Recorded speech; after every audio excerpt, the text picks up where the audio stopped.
Greetings, Radizens, Rhadamant here. Thank you for tuning in to the very first episode of a new series playing Ratopia.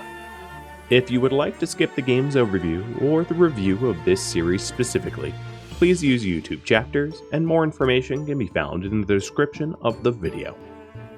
Before I start, a little bit about the game.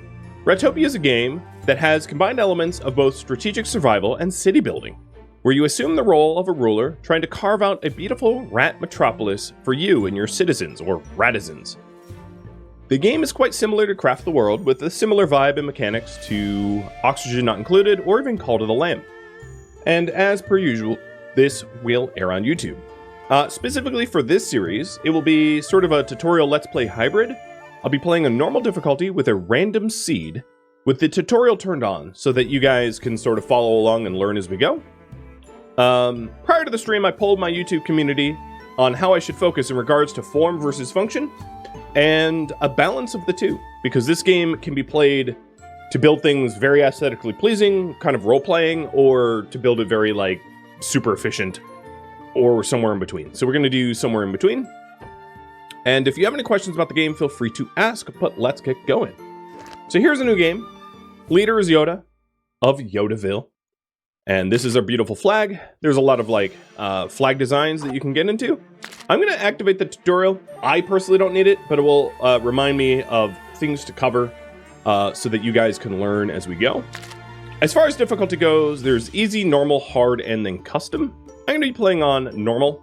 The difference between normal and hard isn't that great. The difference between normal and easy is huge in terms of like how often you get attacked. And what I will say is the starting seed that you're given heavily depends on the initial success of your colony. So there's a small chance that I take a look at it and go, oh no, and just re-roll a new seed.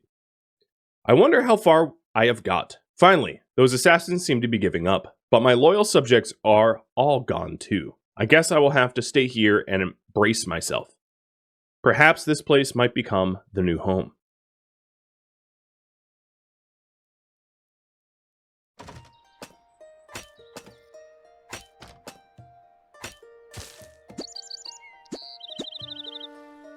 So this is us, the queen-to-be, and this is sort of the tutorial guide.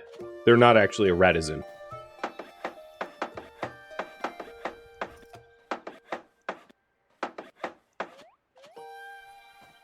And they're gone.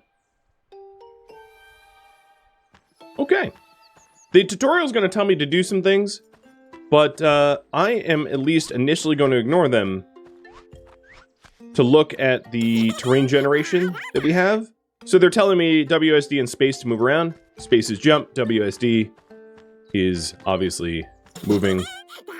And then look at specific things on the cursor. Okay.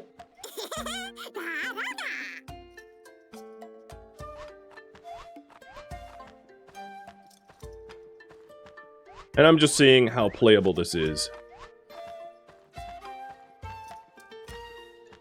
It really, so there's some rabbits nearby. It does not have a lot of wheat. So the tutorial wants me to gather some logs from a tree. It does have fish. So, yeah. 4 grain kind of sucks early on. I would have to like min-max food production. So I'm going to re-roll the seed one more time. Ideally, you're looking for like 6+ grain nearby at the start. And if you're wondering, the settlement, the seed is here. So I can just hit random and I'm just getting whatever it gives me, right? And yeah, below that was honey and beehive. It's not particularly useful early on for food. Early on for food, you either want, you pretty much want grain or a lot of bunny holes. One or the other. And if you don't have that, you're going to really struggle preparing for the first winter. This one is a little bit gentler, maybe. So there's obviously the giant tree, which most seeds will have.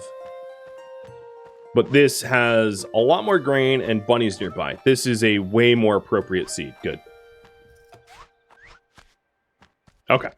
I can play this. Nice. I think the tutorial might have given up on me, but that's fine. So right at the start, the first thing we want to build...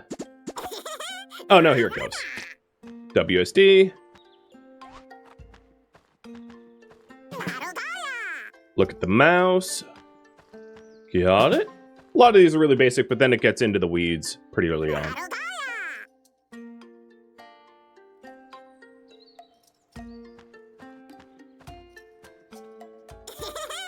Alright, we are going to gather some wood from the tree. So during spring, summer, and autumn, plants will regrow pretty quickly. During the winter, plants do not grow under normal circumstances.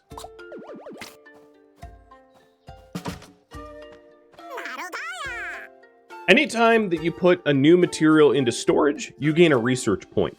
There is like 133 materials in the game. There's other ways to get research points, but that's worth noting. When you are holding stuff, you cannot do anything else but... Well, I guess you can put it into blueprints, but you can't interact with other things. So this is saying that it will grow back, and then the next tutorial is to do some mining.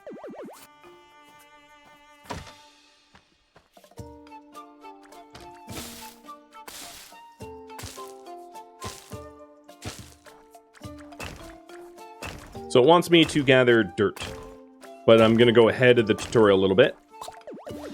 So here's the 3 dirt, and it wants me to put into storage. Done.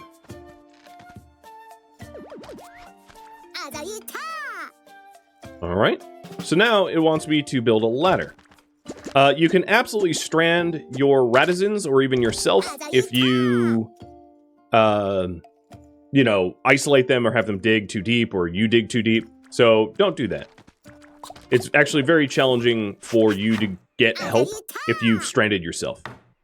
And I'm just plowing through the tutorial right now, but I'll go through these a little bit easier. So Q is your interaction menu for building, mining, gathering, demolishing, repairing, or even combat when you hit shift into combat mode. And then when you're holding resources, you can bring the resources around and deliver them to blueprints, and then click on the blueprint to gather them. And then mouse wheel changes what you're interacting with on that level. So for instance, if I want to gather grain, I can gather it, click the grain, put it in the storage. So the next thing it wants me to do is to build a city entrance. City entrance is kind of like the duplicate portal of Oxygen Not Included, where new Rhadamants will immigrate and you can choose to allow them to immigrate or not. So if you put it underground, you will issue the order to mine it out, and you can mine out a height of 3. 4 is too high, it will need scaffolding or something. I am going to put this on this surface. And then it needs wood and stone. I happen to have the wood and stone. So in order to get it from storage, you just click the storage here. And I know the tutorial's telling me to do this. You select the resources you want. You can only have one type of resource in your hands at once, so you can't have like 2 stone, 1 wood. It has to be up to your maximum carry capacity of a single type of resource. Plop that in. Grab the wood, 1, 2, 3, and plop that in. And now we have a city entrance where people immigrate. Now, for this series, I have a shorter raffle timer because it's possible that we have a really big population. I'll also say that. So once migrants come in, we can check them and pick the ones we want. And my own 2 cents, be choosy. Most of the time, when you're succeeding, your Rhadamants won't die, meaning that you're kind of stuck with them and their personality traits, and some of the personality traits are really, really bad, like hypertension, and some of them are really good, like royalist. So pick accordingly. So some of them will come with free stuff. So Octavia, for instance, has a reduction in stamina decline rate and is progressive. Progressive meaning she gets happy when policies get added or deleted. Another thing to note is you should choose, if you're going to do progressive versus conservative, and this has nothing to do with like real life politics, it's just, do you change your laws often or do you keep the same laws continually? You should probably not mix and match, because you're going to piss one group off of the other. Personally, I don't worry too much about the happiness of progressive. It's not a deal breaker. But she comes with raw meat. The other one has a small appetite and is progressive. And then they also have stats. So, strength, speed, intelligence. In this case, I'm going to go with the small appetite. The exile. And bring her in. You can join. And here she is. So, that issues the first raffle. Because she's going to need a name. So, the accepted migrants become Radizans of the city and follow your orders. Radizans work with certain priorities: job, build, gather, mine, and transport. The best way to modify their action priorities is to assign them to a certain structure. But because there are no structures, I'm going to issue gather orders. So, if I hit Q here, I can click gather. And then I can aim at anything that I want them to gather. And then when you're gathering, you hit tab to cancel it. So I'm going to tell them to gather the wheat, the trees. That will be good. And the current priority is gather some grains. So I'm going to do some of that myself.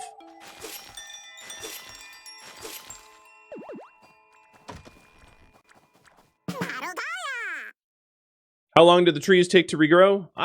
It varies depending on technology. Terrific. Most of the plant objects grow over time, so consider whether to remove them for space or to wait for next harvest. And grains can be eaten raw for your citizens, and when they starve, they die, so don't let them starve. And their happiness is also affected by hygiene and joy. So, it's suggesting that we build a toilet. So before I go into this part of the tutorial, I want to show you what they expect from you as a leader.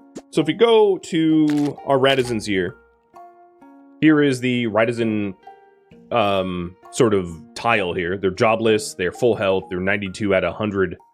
I would highly suggest not messing with scheduling, as it's very buggy. But here's their status effects. So, New Hope, where for 2 days they have extra happiness and the small appetite. And then here's what they expect. So for food, because they are poor, in this game there's like a class system where you have the poor class, the middle class, and the wealthy class. And they all come to expect different things. So your poor people want to eat these things: raw grains, fish, anglerfish, milk, raw meat, mushrooms, berries, and that's also true for joy. So circus stands, schools, and over here, this is who consumes it. So the bronze leaf is poor, the silver leaf is middle class, and the gold leaf is wealthy. So some things are only for upper class, meaning that if you are if your town is all poor people, there's no point making a pub. There's no point making a music stage, right? Because no one is going to enjoy that. Additionally, there's sometimes actual effects from these things. So for instance, if I built a snail track for the middle and wealthy class, they would get strength and dexterity bonuses, and they would not lose their joy as fast. So building an arena, for instance, is really good for my fighters to gain their joy. Then for hygiene, basic hygiene is toilet and massage bed. And also there's some other things as well. Necessities is the luxury goods that they want. So poor people want pottery, leather sacks, bat potions, oil, candles, regen potions. It's also important to note that you don't need to supply all of these. Just some of these need to be supplied, kind of like Anno, I guess. Some of these need to be supplied for them to level up to an upper tier, plus they need wealth. And then income satisfaction, which is like how much they've been taxed. Should everyone just be poor? They could be, but upper class people come with bonuses to their productivity. So there's actually a point to increase that. And then also the general prosperity of your entire town is tied to classes a bit. So if you look at the statistics page here, which is G, you can see prosperity. So economic points of like how much gold currency that you have. I have 10 grand, so that meets the 5 grand maximum.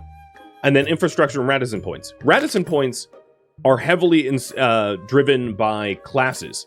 So you hypothetically can become a more prosperous city by just focusing on economy and infrastructure, but it's going to be a lot harder if everyone's poor.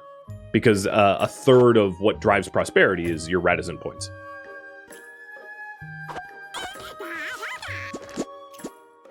Alright, so it wants me to build a toilet. Let's do that. So for toilets, I just need 1 more dirt in storage.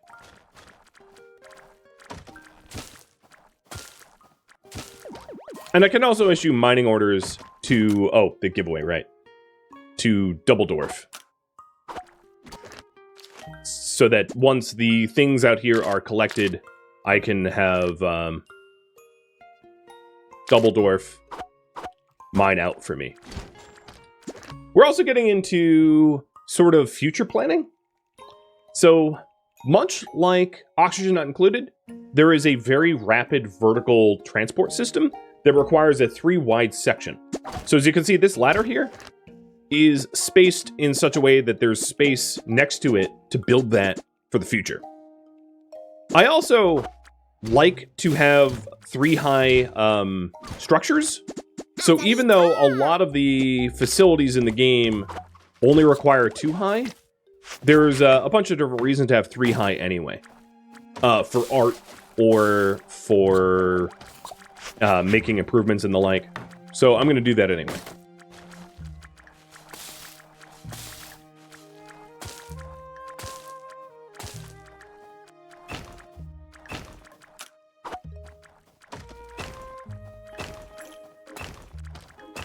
And as you can see, the initial tree that we harvested, already back.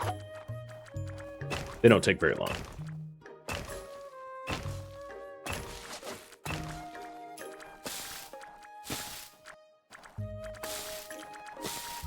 There are other things that are 4-high. It's not just the forge. The code. The code is 4-high, and I think there's one more thing that's 4-high. Obviously the monument, but I'm getting ahead of myself.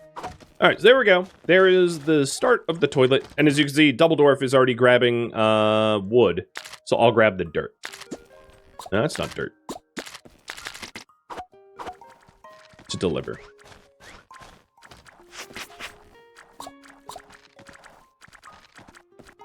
Okay, cool. And I'm going to issue some mining orders.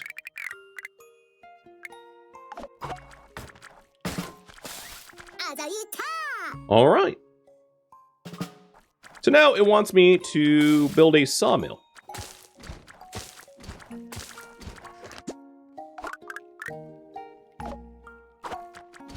And actually, I don't like the location of that toilet anyway. I'll probably move it to the other side. I'm just sort of planning in my head. So a sawmill will allow you to process logs into lumber, which is a major building material that you will use a lot. Also worth mentioning, demolishing stuff refunds you fully, so there is no problem in just moving things around to suit your needs. Now what I will have to do is to put some of this dirt into storage if I want to put the toilet back in.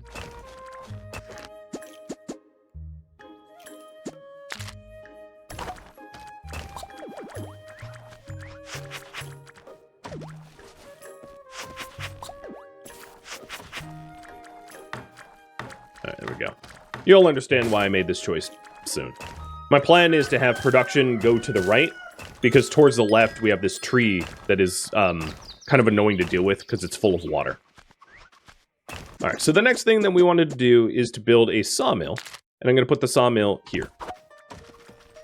The 3 units here, I'm planning on having storage.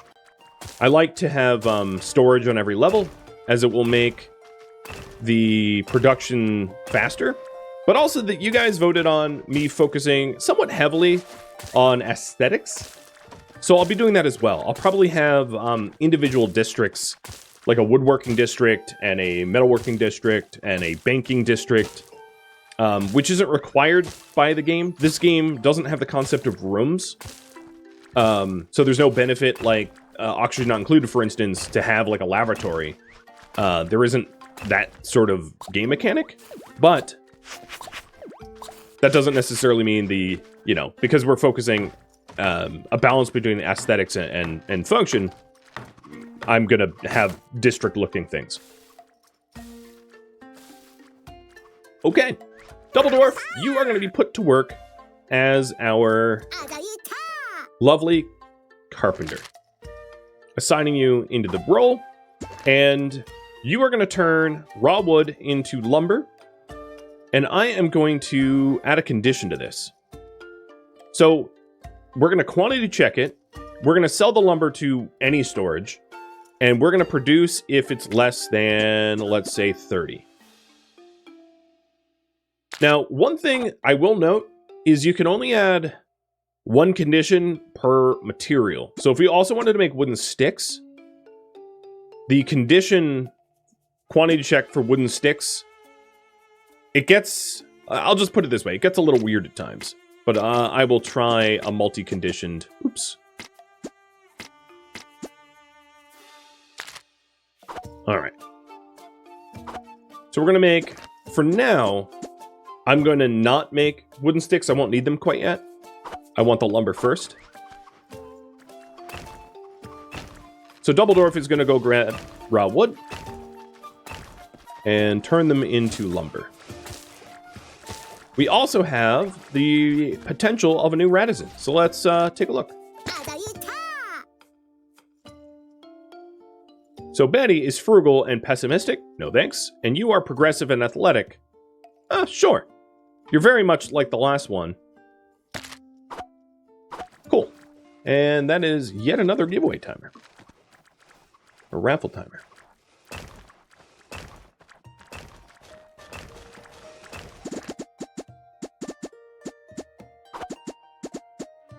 Now, storage requires stone bricks and lumber. There is something, there's mini storage that you can unlock later on. So I'm not planning on building full storage here, probably. So the reason I don't go with the third column is they typically aren't as good as the original two. I'll just be picking one at a time. It's a personal preference of mine. It also makes the raffles a lot easier to manage.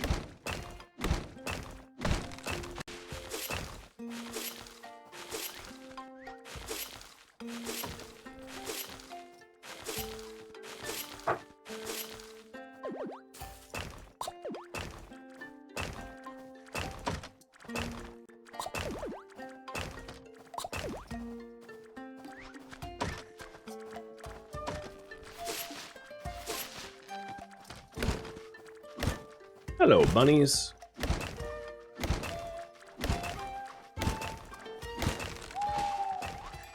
And one thing you might notice is that Double Dwarf is sleeping on the ground.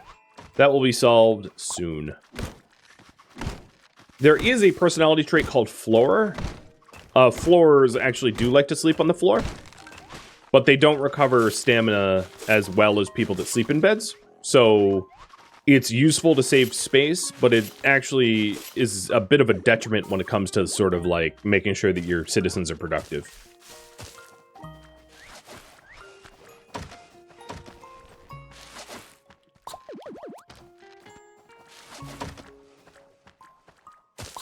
And Double Dwarf is taking a... Oh, nope, they're back to work. And this will be the lumber that we need. Okay. It's time to build a research desk. So, the spot where I'm putting the research desk right now is not the permanent spot. It's just a temporary spot that will work for now.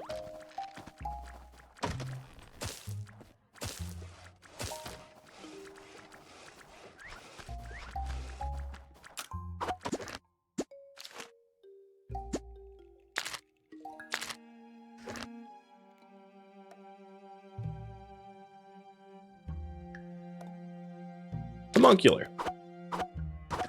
What a strange name for a little Rhadamant, but that's fine by me.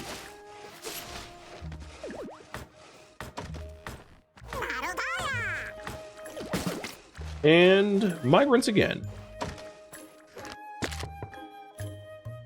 So yeah, if you take a look at these guys, they're coupled together. You can't pick between them. So like this one's hypertensive, which is probably the worst trait. Pessimistic and athletic, and monetarist and intelligent. I am going to send them away. I don't want any of them. All right, so let's use the research desk. And here you can see what new things there are to unlock. So for instance, there is base, which is like walls and lifts. So I was talking about a lift station earlier, which is allow for verticality. Lift stations require wooden cogs and ropes, and I'm not going to have access to them quite yet. Then there's raw resources. For the ones you're probably going to want really early on is silviculture and hunter's hut. Hunter's hut allows your hunters to hunt. Hunter's huts are a little tricky for the hunters to hunt without medical care, because they do get hurt. Then you have production. So early on, I would say what is pretty useful is masonry and wood workshops and weaving. It depends on if you're going to use fabrics early on. Then there's joy and services. So table is a really easy one that will keep people happy. So I usually go table and circus stand, as these are really early on research to make people or make Radizans happy. Then there's military. Training camps, I'm also going to queue up to have a little bit of a military. There is beauty or decorations. None of these are actually needed, really, to play. But because you guys voted for aesthetics, I plan on using them. And then there's royal. We'll be getting into this. These are really important. Some of them are. Like stone codes or prisons or if people die, the crematory or the royal forge. And then some are, like, in my opinion, less useful, like mailbox. And then this shows you how to get research points. So there's 133 resources in the game, which each give you a resource point. But there's also a production facility, which allows someone to work at it at the laboratory or, to make research points. So you don't need to discover all materials to unlock the research. Oh, and my strength went up, so now I can hold 4 things at once. Swell. I will say, really early on, in terms of like what you should be working on, is to make sure that you don't get bankrupt, and to make sure that you have a really stable supply of food. Those two, and security. I would say those 3 things are probably most important. Because if you lack those 3 things, you will lose. And despite it being a cute game, it can be pretty brutal, where you lose. So you've been warned. All right, we just researched tables. Now everything I lay out right now is really truly temporary. Everything will be moved at some point. So the tables will just allow, you know, the old RimWorld joke: eat on a table. It allows your Radizans to eat on a table. So, I'm just going to stick the table here for now. Pulling up this grass. And pulling up the grass will yield a grass seed, which gives me a research point.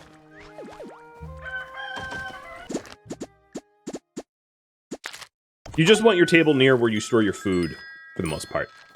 I would say that's the important bit.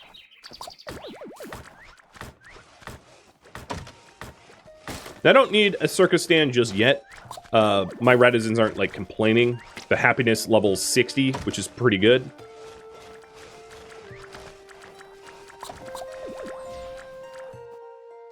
Another thing to note is, as Double Dwarf works at the sawmill, his strength will be going up, meaning that once I get training camps and I get a bit of a military, the people that have been working on production facilities that train strength will be very good at combat.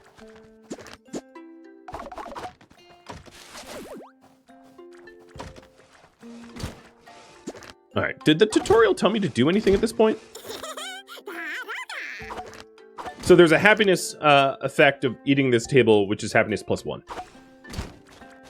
It's funny that you mentioned the table near the tree, because I'm cutting the tree down. I mean, it will regrow, but yeah.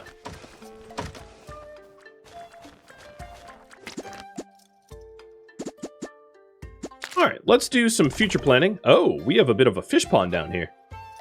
Okay, that is good and also unfortunate. Good, because fish is like a food source. Unfortunate, because it's kind of like in the way of where I want to build. So I'll probably be getting rid of that. For better or for worse. Migrants. So we have a progressive athletic with fish, or a neat and optimistic. I'm going to do the neat and optimistic. Optimism is really nice to have. So that is yet another waffle in the chat. Hello, Hannah.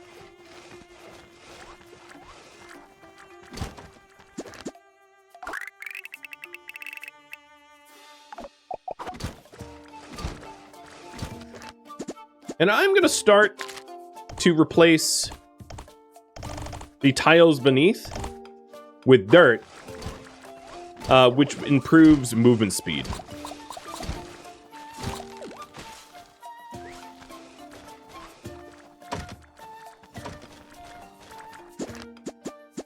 They're also starting to get rest needs, so I can set up a bed for Double Dwarf.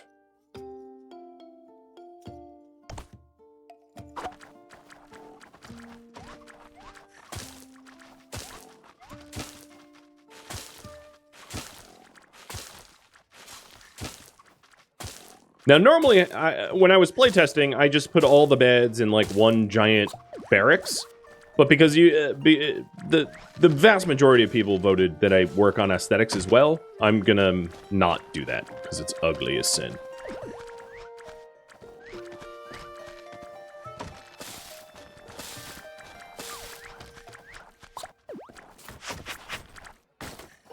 Now, when you mine out beneath something, you will temporarily disable the facility, but then as soon as we place the floor beneath whatever I mined out, it goes back.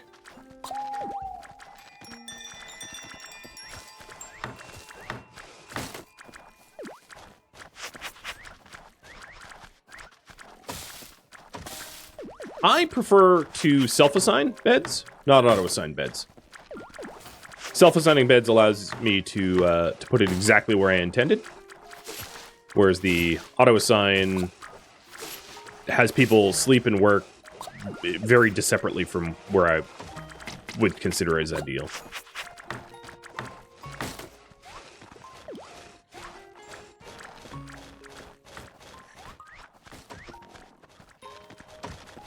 So this is an unassigned bed. And this is going to Double Dwarf.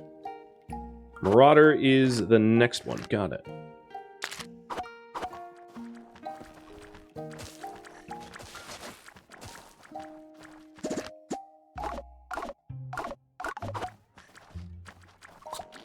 So you can interact with individuals by finding them and renaming them like this. Or finding them in the management screen. Don't sleep on the management screen because it's really nice to use. Migrants. Big appetite, conservative, no thanks. Optimistic but slob, no thanks. Militant, clumsy, no thanks. Send them away. I don't choose any of you. Now this is a new resource. This is mud. Mud is very handy in setting up planter boxes to plant your own trees or crops. It's not the way farming works necessarily, but it is very handy. So research. Let's go back to that. The next research I want to get is over in the crown. I want to get the code stone. The code stone allows you to essentially set taxes, which keeps your economy rolling. So the way it works is that for moving resources around or working at a station or production, everything pays your Radisons from essentially the royal bank account. So for instance, Double Dwarf here.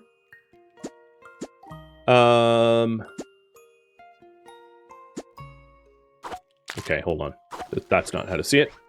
Double Dwarf here actually isn't earning a wage working the sawmill, but the lumber that they produce is worth 12 gold apiece. Which means every time he produces lumber, he's going to make 24 gold. Because he produces 2 at a time. So as you saw, Double Dwarf just got a 24 gold over their head. He earned money. Now, if you don't set up taxes, you'll run into a situation where you are bankrupt because you just continually pay out your citizens and drain the bank accounts. So you need to set up some way for them to owe you money, or you will lose in a very funny way, where you become the poorest in your entire nation. So don't do that. So right now what I'm doing is I'm going to set up or research a code stone that will allow me to set up tax codes. And then also, pairing with the code stone will be the Rhadamant registry, which is sort of like a census of sorts. It's more complicated than that, and it's not something I use all that often, but I'll show you anyway.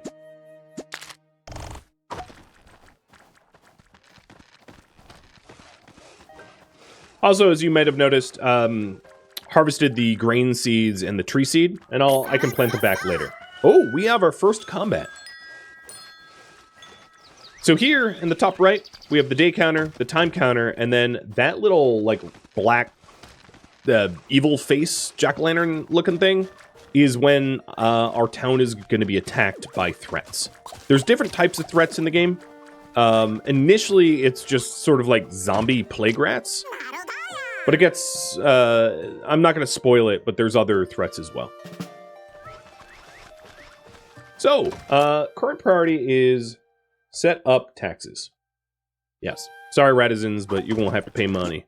So if we take a look at the royal here, I'm going to put a code stone right next to where the migrants come in, so they know what they're going to be subjected to when they arrive.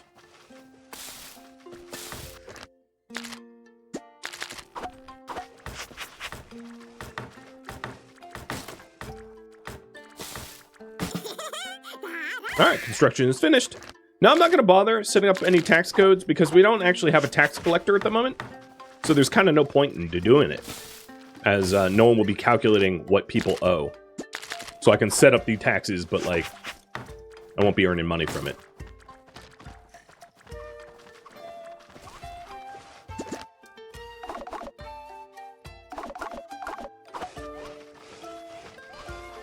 He buns. And over here, I have found the source of the threat. This grave site will be spawning enemies.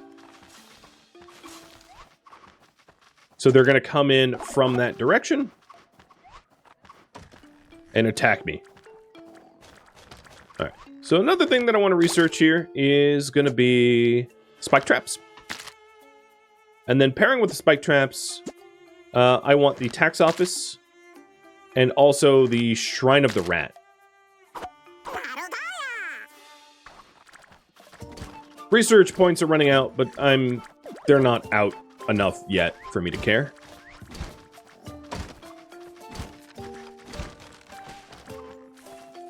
Now for now, I am going to plop down some extra just beds here.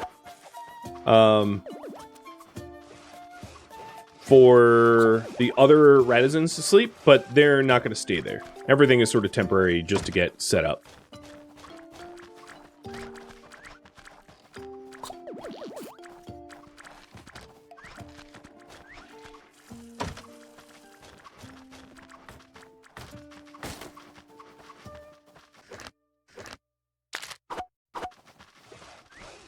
There is a bed that your ruler uses, but it's not one of their beds. It's a special royal bed that you unlock, which heals you when you sleep, and also accelerates time. And I will want that sooner or later because I'm the only combatant in the colony right now, meaning that the invaders that are coming, I'm the only one that will fight them off. Also, it's worth mentioning, the leader that I picked here is a prestigious scholar, but like, had I thought about it, I probably would have changed them to be a fighter instead, but oh well. So now when I hit shift, I pull out the sword. Oh, they dug a hole. So I'll explain why they did that in a minute. But here we go. I'm killing this digger. And then the plague tunnel that they dug. And then this one is coming overland. Kill that one too. And these threats get pretty serious where you need like a well-equipped military to deal with them later on. Actually, I'm not sure why they dug. They shouldn't have. So generally speaking, the way it works is if they have a clear path to walk to you, that's what they'll do. If they don't have a clear path, they will tunnel to you. I don't know why they tunneled to me even though they could walk to me, but I'm just going to ignore that for now. Migrants. Skillful and a crier with grain, an intelligent, and a floor. I'm going to do the crier who is skillful. I'm not too worried about their happiness getting below 40. That's a pretty low mark.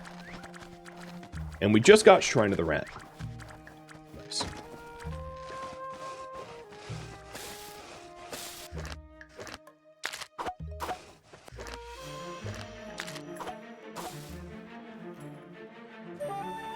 Thank you for tuning in to Ratopia, which originally streamed live on Twitch, January 9th. If you have any feedback or questions for me, let me know in the comments below. If you'd like to catch a live stream of mine, Rhadamant.com has my stream schedule and countdown timers to upcoming streams. If you would like to join my online gaming community on Discord, a link can be found in the description of the video or also at Rhadamant.com. Thank you so very much for watching, and a special thank you to my Patreon patrons, Twitch subscribers, and viewers like you that support the channel and made it all the way to the credits. Thank you so very much. I hope to catch you in next episode or an upcoming stream.